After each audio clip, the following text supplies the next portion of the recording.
보이스피싱 예방법 완전 가이드. 안녕하세요 여러분. 오늘도 건강히 지내고 계시죠? 저는 여러분의 안전을 지켜드리고 싶은 파뿌리TV입니다. 요즘 뉴스 보시면 보이스피싱 피해 이야기가 참 많이 나오죠. 특히 우리 어르신들께서 많이 당하고 계셔서 마음이 무겁습니다. 작년 한 해에만 피해액이 8천억 원이 넘었다고 해요. 정말 심각한 상황입니다. 그래서 오늘은 보이스피싱의 최신 수법과 예방법을 아주 쉽게 실제 사례와 함께 알려드리려고 해요.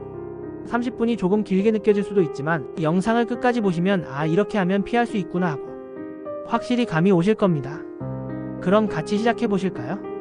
먼저 요즘 보이스피싱 범죄자들이 어떤 수법을 쓰는지부터 알려드릴게요. 예전에는 단순히 당첨됐다, 돈을 보내라 이런 식이었는데요. 요즘은 훨씬 교묘해졌습니다.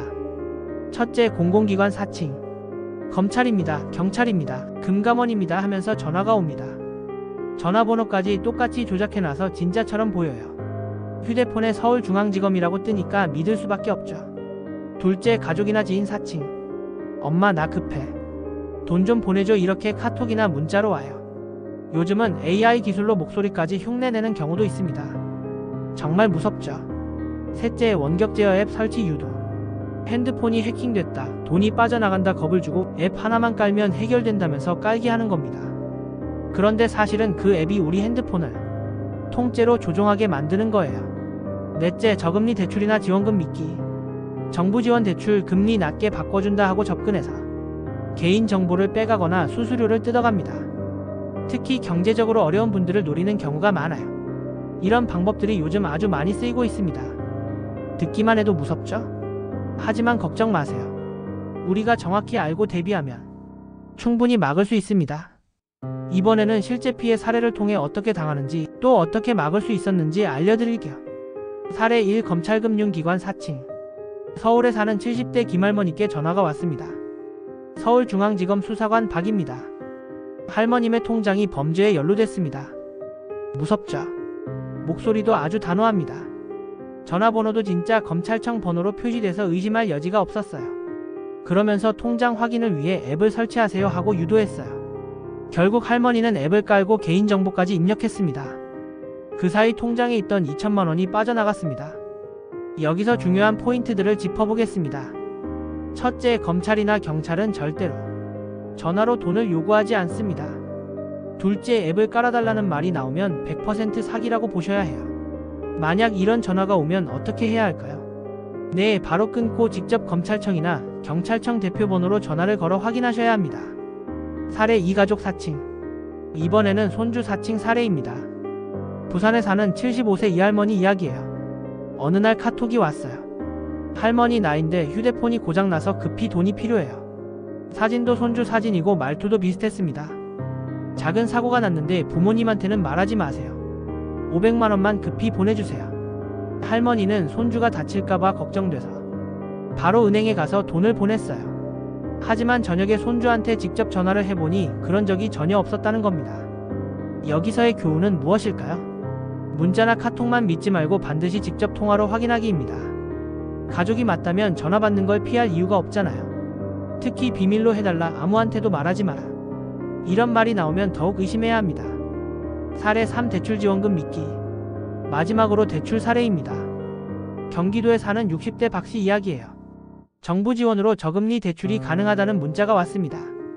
코로나19로 어려운 소상공인을 위한 특별 지원 대출이라고 했어요.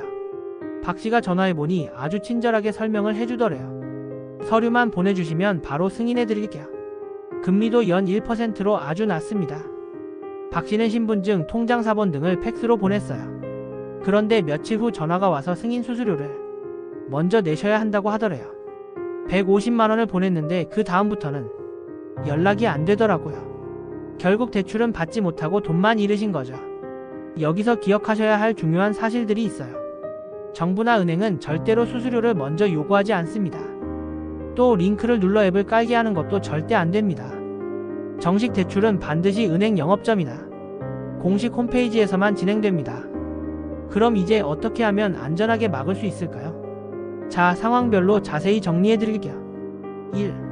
전화가 왔을 때 대응법. 1단계 발신번호 확인하지만 믿지는 말기. 발신번호는 조작이 가능하니까 무조건 믿으면 안 돼요. 2단계 상대방 말에 즉시 반응하지 말기. 잠깐요, 제가 확인해보고 다시 연락드릴게요 하고 일단 끊으세요. 3단계 직접 기관 대표번호로 확인. 검찰청, 경찰청, 은행 등 해당 기관 대표번호로 직접 전화해서 확인하세요. 4단계 급하다고 서두르면 더욱 의심. 급하다, 지금 당장 해야 한다 이런 말이 나오면 99% 사기예요. 2. 문자 카톡 대응법. 링크는 절대 클릭하지 말기. 아무리 공식처럼 보여도 링크는 절대 누르지 마세요. 바이러스에 감염될 수 있어요. 이 가족 지인이면 직접 통화로 확인. 가족이나 지인이라고 해도 반드시 평소 알고 있던 번호로 직접 전화해서 확인하세요. 개인정보 요구하면 무조건 거절. 주민번호, 계좌번호, 카드번호 등을 문자로 보내달라고 하면 100% 사기입니다. 3. 앱 설치 요청 대응법. 이건 정말 중요해요. 앱 설치 요청은 무조건 거절하세요. 악성 앱을 깔면 통화 내용 도청, 문자 메시지 확인, 계좌 이체 가능, 개인정보 모두 탈취. 만약 이미 깔았다면 1. 즉시 앱 삭제. 2. 스마트폰 초기화. 3. 은행 비밀번호 변경. 4. 경찰 신고. 4. 송금 요구 대응법.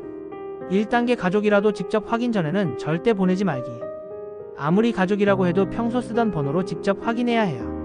2단계 은행 창구 직원에게 상담받기. 큰 돈을 보내실 때는 ATM보다는 창구에서 직원에게 상황을 설명하고 상담받으세요. 3단계 시간을 두고 천천히 결정하기. 아무리 급하다고 해도 최소 하루는 기다려보세요. 진짜면 기다려줄 거예요. 여러분, 정말 간단합니다. 모르는 전화문자 앱은 일단 의심하고 확인 후 행동하기.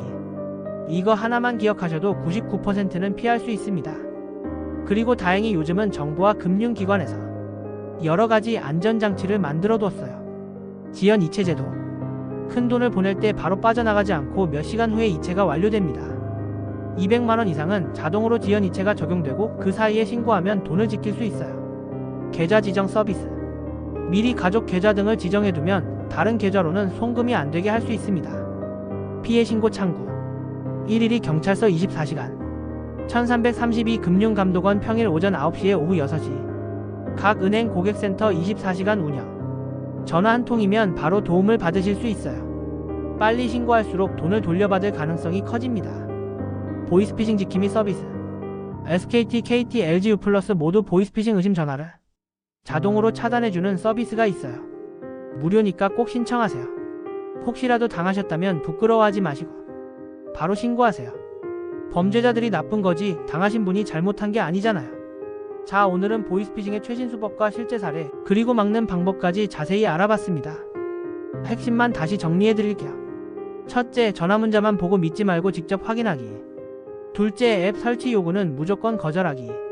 셋째, 가족이라도 꼭 통화로 확인하기. 넷째, 조금이라도 의심되면 신고하고 도움 요청하기.